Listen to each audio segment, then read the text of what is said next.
Boa noite, pessoal. Como vocês estão? Espero que estejam todos bem.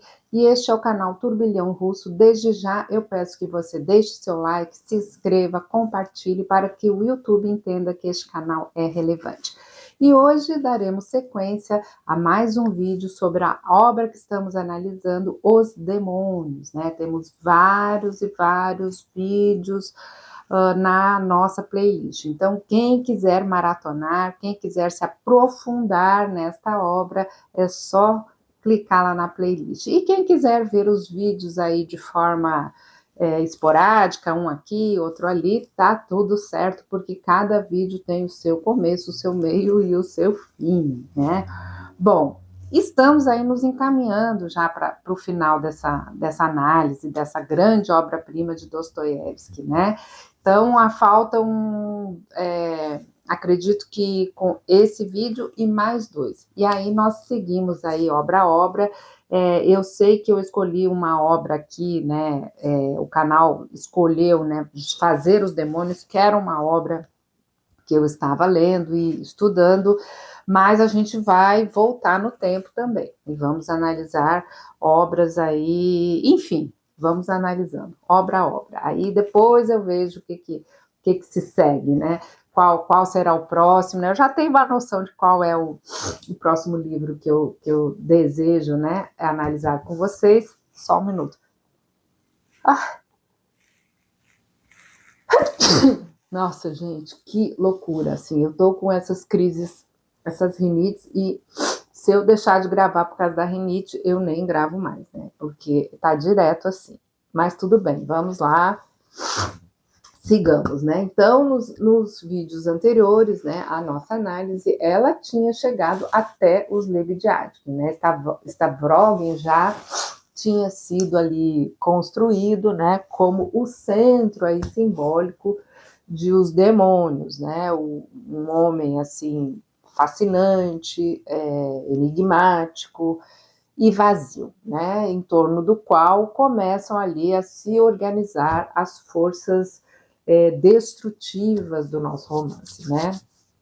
E já tinham aparecido os dois primeiros demônios que derivam dele, que é Kirillov e Chatov, que já fizemos vídeos aqui, né, gente? Agora, essa visita aí vai completar, aos Lebediadsky, vai completar essa sequência que estamos aí seguindo, analisando a arquitetura simbólica desta obra-prima, né? Então, é justamente nessa visita que o Stavrogin será desmascarado. E quem faz esse desmascaramento é a figura mais improvável de todas, Maria Lebiadkina. Maria é a esposa secreta do Stavrogin, né, num casamento aí que ele escondeu de todo mundo e que nunca foi consumado, né? Joseph Frank descreve a Maria como uma das criações mais poéticas e enigmáticas do nosso gênio Dostoiévski, porque Maria ela vai reunir duas coisas que aparentemente não deveriam caber aí na mesma pessoa, né? De um lado, ela é infantil, ela tem uma mente fraca, e não consegue aí distinguir perfeitamente aquilo que é real daquilo que é um sonho, um desejo ou uma imaginação. Mas, por outro lado, é justamente ela, nossa personagem aqui, que quem consegue enxergar através da máscara do nosso Stavrogin, né? Ela vê aquilo que ninguém mais consegue ver, né? Então, Joseph Frank, ele aproxima, né, essa capacidade de clarevidência do príncipe Mishkin, o nosso homem perfeitamente bom, perfeitamente belo, que já temos vídeo também aqui no canal, né? E chega a dizer, né, o Joseph Frank, que ela prenuncia o Starets Zosima, de Os Irmãos Karamazov. né? Então, é uma ideia muito importante para compreender o nosso romance aqui, né? A mais frágil de todas as personagens é justamente aquela que vai enxergar a verdade, né? E essa clarevidência, ela está ligada a uma religiosidade muito particular da nossa personagem Maria, né? Ela possui um sentimento, gente, profundo da sacralidade do mundo. Chega a falar num determinado momento, né, da mãe de Deus como a grande mãe, a terra úmida, né, fundindo a figura da Virgem com a própria terra, com o solo. Então, o Joseph Frank vê aí a evocação de uma tradição religiosa antiga, né, relacionada a certos grupos dos Raskolnik, que são os velhos crentes nos quais o cristianismo se misturava aí a restos de uma religiosidade anterior a esse cristianismo. Então, a Maria, ela vai encarnar uma sensibilidade religiosa primitiva ali do povo russo, né? Uma fé popular, em que a terra russa e a Mãe de Deus ainda aparecem unidas por um vínculo místico, né? Uma espécie de vínculo místico. E aqui aparece uma ambiguidade que vai ser importante de Dostoiévski, né? Um parênteses aqui, né, sobre o Dostoiévski, ele via esses velhos crentes como um reservatório ali precioso dos antigos valores russos, né? Uma fé autêntica do povo, né? Mas ao mesmo tempo ele mantinha ali uma distância desses extremos, né? Dessas correntes que podiam ali, para ele, assumir formas que teologicamente seriam um pouco suspeitas, né? Mas a nossa Maria, ela carrega essa ambiguidade, né, dentro dela. Ela é sagrada e degradada, ela é aviltada, ao mesmo tempo patética, mas também é uma vidente, né? E é justamente essa mistura que a torna tão, eita, estou ouvindo barulho, tão perturbadora. Nesse contexto, o desejo de Maria por um príncipe, né, ele vai ganhar um peso simbólico muito grande, né? Ela sonha ali com um príncipe que não tivesse vergonha ali de reconhecer ela, né, como sua diante do mundo. E é aqui que o casamento secreto e não consumado do Stavrogin, né, com Stavrogin, revela o seu verdadeiro sentido, né, uma outra interpretação, né, porque esse casamento que nunca se realiza, ele vai simbolizar aí uma união que não pode acontecer, né, que é a união entre o povo russo cristão e aquilo que Stavrogin encarna, que é uma espécie de europeísmo russo, sem Deus, aristocrático, como já falamos aqui em diversas vezes, espiritualmente vazio e afastado da fé popular, né? Então, esses dois não conseguiriam realmente se unir, né? O casamento, ele vai existir apenas na aparência, é um casamento estéril, ele não se consuma. E é mais do que apropriado aí no desenho do nosso romance, que seja justamente a Maria quem perceba isso e arranque esta máscara aí do nosso Stavrogin, né? Então, ela vai olhar para ele, ela olha para ele, né, e chama ele de impostor, né? Quando caiu e ele a segurou ali numa cena em que eles estão ali discutindo, né? Quando viu de perto o rosto dele, ela sentiu algo terrível, né? Como se um verme tivesse entrado em seu coração. Então ela compreende, aquele homem não é o meu príncipe, né? O verdadeiro príncipe jamais teria vergonha de mim, ela diz, né? Diante de uma Gran Senhora, né? Então parece assim uma percepção simples, mas é de fato aí devastadora, né? Maria, ela percebe que o Stavroguin tem vergonha dela e, portanto, ele não pode ser o príncipe que ela imaginou. E a coisa vai indo e vai indo, né? Então ela alude aí de maneira quase que profética ali, né, ao desejo secreto de Stavroguin de matá-la, né? Desejo esse que o nosso personagem Piotr Verkhovenski, né, o nosso assassino, o mandante, né, do assassinato, ele pretende aí tirar proveito, né? Stavroguin, ele reage com raiva e com um terror, né? Porque Maria acaba de tocar ali exatamente naquilo que existe escondido dentro dele, né? Ela leu a alma dele. Mas enquanto lê a alma de Stavroguin, Maria também fala por algo maior ali do que ela própria, né, gente? Ela dá a Stavroguin a verdadeira dimensão simbólica dele, né? Ele não é o príncipe, não é o senhor legítimo, não é o verdadeiro governante da Rússia. Ele é o Grishka Otrepiev. Bom, e aqui vale lembrar a referência porque ela vai ser importante, né? O Grishka Otrepiev é o nome ligado ao falso Dmitri, né?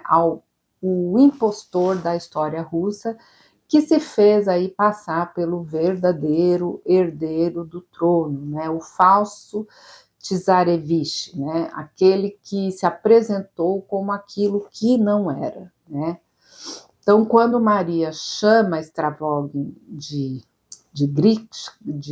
Grishka, ela o reconhece como um falso pretendente, né? Como um impostor de fato, né? E é exatamente isso que ele representa dentro da lógica simbólica de Os Demônios, né? Ou seja, o homem que parece carregar uma autoridade extraordinária, mas cuja autoridade é vazia por dentro. Um minutinho. Então, logo depois desse desmascaramento, né, vem a confirmação em ato mesmo, né? Numa noite ali de tempestade, sozinho, no escuro, Stavroguin, ele joga sua carteira para o Fiedka, né, o condenado, o criminoso, e ele não manda matar os Lebedyadkin de maneira explícita, mas entrega o dinheiro, entende aí perfeitamente o que o Fiedkin acaba entendendo perfeitamente, né, o que aquele gesto significa, e o Stavroguin deixa acontecer. É mais uma vez cedendo, mais uma vez o Stavroguin vai ceder aí à tentação do mal. A vidente Maria, ela tinha lido, né, essa questão, a faca dentro dele, né? E agora a faca começa a se mover. Então, essa derrota interior de Stavroguin também aparece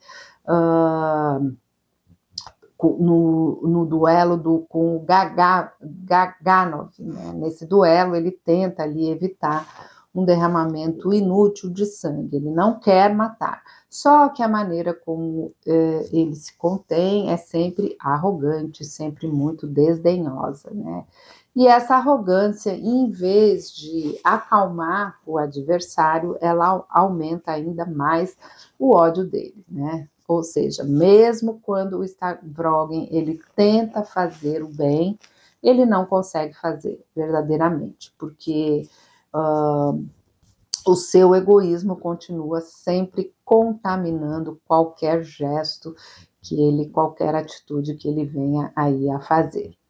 E é justamente o nosso Kirillov, que já fizemos vídeo aqui, né? Está lá na playlist, Então, é justamente Kirillov, aquele homem que parece tão distante de Stavrogin, né, mas que é um dos seus primeiros aí demônios, né, quem tenta explicar o que seria o verdadeiro autodomínio moral, né? Então, para o Kirillov, o verdadeiro autocontrole exigiria eliminar completamente o egoísmo e aceitar com paciência qualquer tipo de humilhação, mesmo a mais injusta, mesmo aí a mais insuportável, né? Teria que se suportar o fardo, porque sem isso não haveria mérito, né? Não haveria mérito. E aqui está o problema fundamental de Stavrogin, né? Ele não consegue suportar o fardo do bem. Ele até consegue, ele até tenta, mas ele não, até consegue não, ele até tenta, né, gente? Mas ele não consegue eliminar o seu próprio egoísmo. E essa questão, ela vai nos levar ali a um encontro que ele tem com a Daria Chatova, a irmã do Chatov, né? A Daria Chatova, que é uma protegida da mãe do Stavrogin, né? Então, o Joseph Frank, ele chama atenção para um detalhe, um bastidor aí muito importante, né? O episódio de Stavrogin com a nossa Daria, na versão publicada do romance, ele é muito mais curto do que era ali na primeira versão, aquela que havia aparecido anteriormente na revista, né, gente? Então, o Dostoiévski, ele acabou ali cortando cerca de 1,5 página, né, dessa parte, né? E o que foi cortado é muito revelador. No trecho ali que foi suprimido, o Stavrogin, ele admitia que ele estava sendo ali perseguido por alucinações, né, por demônios, né, e ele sabia que esses demônios eram aí, num certo sentido, partes dele mesmo, né. Mas, ao mesmo tempo, o ensimesmamento, né, dele indicava que ele começava ali a acreditar na realidade desses demônios, né?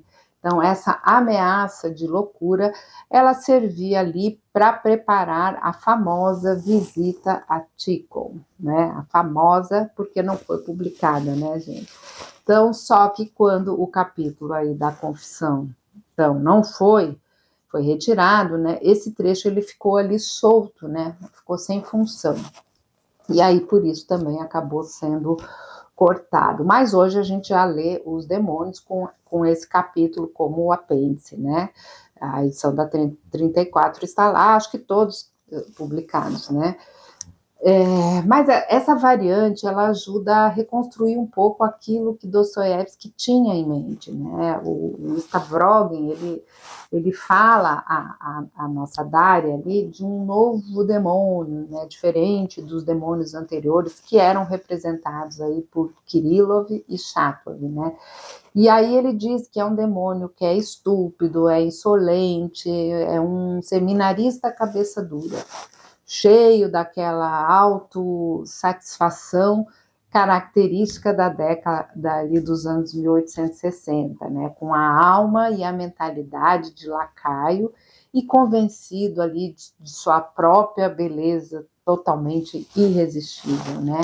Então, o Stavrogin, ele se irrita porque até o seu próprio demônio é capaz de vestir aí uma máscara muito degradante, né? Então, Joseph Frank lê isso com clareza, né? Ele diz que o Dostoiévski queria tornar o Stavrogin tão responsável pelos demônios ideológicos da década de 60, tanto quanto o nosso Stepan Trofimovich. Talvez até mais, porque o Stavrogin colaborou aí com o seu fascínio e o seu desdém com os planos malignos do nosso Piotr Verkhovenski, né? E é exatamente essa cena com a Dária, que funciona ali como uma espécie de dobradiça no romance, né? Ela faz aí a transição de uma metade para a outra, né? Porque depois desse diálogo, o Dostoiévski ele vai tirar ali progressivamente o foco do nosso Stavrogin e ele passa a mostrar aquilo que o seu vazio produziu ali no seu mundinho, ali naquela cidade, no microcosmos ali, né? Que é o que, gente? A disseminação do caos, né? E o Stavrogin seria esta fonte, né? Então, o Piotr, ele é o veículo, né, que leva este veneno adiante, né? Então, e aí o Piotr, ele começa também a visitar um por um os personagens que ele pretende manipular. Então, tem as visitas do Stavrogin e agora tem as visitas do Piotr Verkhovensky, né? Então, ele visita a Yulia von Lembke, né, que é a esposa do governador, aquela mulher ambiciosa, né, que quer impressionar ali a alta sociedade com a sua suposta influência sobre a nova geração. Ele visita o governador, que é aquele russo-alemão, né, que gosta de montar ali casinhas, né, mas é obtuso, incompetente. Já temos vídeo falando sobre eles, né, e que ele acaba enlouquecendo. A própria ali, senhora Stavrogin, né, a mãe do Stavrogin, ela é a Bárbara, agora eu até esqueci, né, que normalmente é tão dominadora e teimosa, mas também ela vai cair aí no feitiço do Piotr Verkhovensky, né, então todos são manobrados. E o Piotr ainda conta também com a ajuda do Karmazinov, né, que é a caricatura aí de Turgenev, que nós já examinamos a exaustão aí em vídeos anteriores. Apenas uma pessoa resiste a essa desintegração que está acontecendo ali, a dinamite detonada, como diz o Berdyaev, né, que é o Stepan Trofimovich. Então, cada vez ele está mais sozinho, mais isolado e agitado, e ele ainda planeja defender ali os seus ideais, né, vai defender os seus ideais. Então, o Joseph Frank, ele descreve ali esse mecanismo dessa corrupção ali como uma escalada, né, gente? Ela começa ali pequena, como uma fraqueza pessoal ali de algumas pessoas, tolas, uma aqui, outra ali, mas aos poucos tudo vai se transformando em algo maior, né? A desmoralização no sentido mais literal aí da palavra, né? A destruição da moral de fato. Então, Dostoiévski, ele começa ali mostrando a princípio, né, a deterioração ali das boas maneiras e do decoro social, e vai subindo até o desrespeito pelos mortos, a profanação ali de um ícone sagrado. E tudo isso e aquilo que acontece na sociedade também acontece dentro do próprio grupo ali conspirador do Piotr, né? Então, os padrões morais e políticos deles vão ali desmoronando, né? Até eles chegarem a aprovar um assassinato gratuito, né? Que não tinha motivo algum para acontecer. Então, existe aí uma simetria, tá? Muito clara. Então, na primeira metade dessa sessão, a gente tem as visitas, né, do Stavrogin, né, ao Kirillov, o Chatov e os Lebedyadkin, né? E na segunda, que é a Maria, né, com quem ele casou, e o irmão dela. E na segunda metade, a gente tem as visitas aí do Piotr Verkhovensky, né? Ele também vai sair ali visitando um por um os peões ali que ele pretende manobrar para atingir os seus objetivos, né? Então, Stavrogin, ele visita os homens que carregam as ideias, né? E o Piotr, ele visita aqueles que serão os instrumentos do caos, né? O Dostoiévski pretendia amarrar essas duas sequências paralelas com dois grandes capítulos aí que seriam de autorrevelação, né? O primeiro, o hino insano do Verkhovensky, a destruição universal, né, inspirado ali pelo Stavrogin, né, e depois seria a confissão de Stavrogin a Tikhon, né, que revelaria ali a falência moral e o desespero por trás do ídolo que o próprio Piotr adorava. Bom, só que esse capítulo não foi, né, publicado naquele momento. E é aqui que a gente precisa entender quem é o Piotr, né? Então, desde que aparece no romance, o Piotr Verkhovenski é o gênio da duplicidade, né? Ele é o demonismo de Stavrogin encarnado ali numa forma específica, né? Qual seja, né? A vontade de poder político, né? Então, o Stavrogin, ele possui um demonismo ali frio, contemplativo, muito entediado. Isso fica muito evidente quando nós estamos lendo ali o Piotr, né? Até bem engraçado em alguns momentos, né? Então, o Piotr, ele pega esse demonismo e transforma em ação, em conspiração, né? Em política. Ele mesmo confessa a Stavrogin, né? Que o inventou, né? Que começou a observá-lo e que se não tivesse ficado olhando para ele, nada daquilo teria surgido, né? Nada daquilo, ele que inventou o Stavrogin, né? Então o Piotr, ele se reconhece como uma criação de Stavrogin, né? É a sombra ativa ali daquele homem, né? E o Piotr inventou, sob o fascínio de Stavrogin, um plano aí perverso que seria consagrar o Stavrogin como um Ivan, né? Como um Tsarevich, né? E apresentá-lo aí ao povo da Rússia como o governante ungido, o herdeiro justo e verdadeiro, né? Então, é assim que as coisas vão se desenrolar, né? E o Piotr, ele quer utilizar exatamente a força que ele deseja destruir, né? Que é a fé do povo russo num governante enviado por Deus, né? Ele quer transformar essa fé sagrada em um instrumento de destruição, né? É a mesma lógica que Stavrogin já havia utilizado com o Kirillov e o Chatov, né? Então, inspirar uma máscara da verdade, né? Uma verdade arrancada ali dos próprios fundamentos religiosos, né? E essa máscara, ela é bela, né? Porque o Piotr, ele olha para o Stavrogin em êxtase, né? Ele chama ele de ídolo, né? Mas é a beleza do demoníaco, né? É a beleza do demoníaco. Só que o plano de Piotr, ele contém a própria negação, né? E aqui o Frank, ele faz uma observação especialmente ali interessante, né? O Piotr, ele é ateu, ele é amoral, ele não acredita em nada. Mas, para fazer o plano funcionar, ele precisa falar em nome da verdade de Deus. Ele precisa da fé do povo, justamente aquela fé que ele próprio despreza, né? A falsidade precisa se disfarçar ali de verdade, né?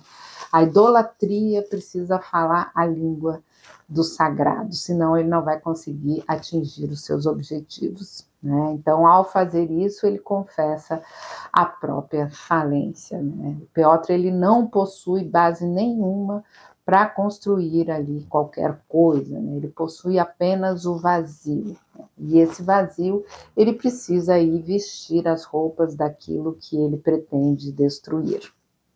É por isso que, depois da confissão de Piotr ao seu falso Deus, né, o Dostoiévski, ele pretendia mostrar a outra confissão, né, que é a confissão do Stavrogin ao Deus verdadeiro, né, na pessoa ali do servo dele, o monge Tikhon, né. E, infelizmente, esse capítulo aí não foi publicado, né.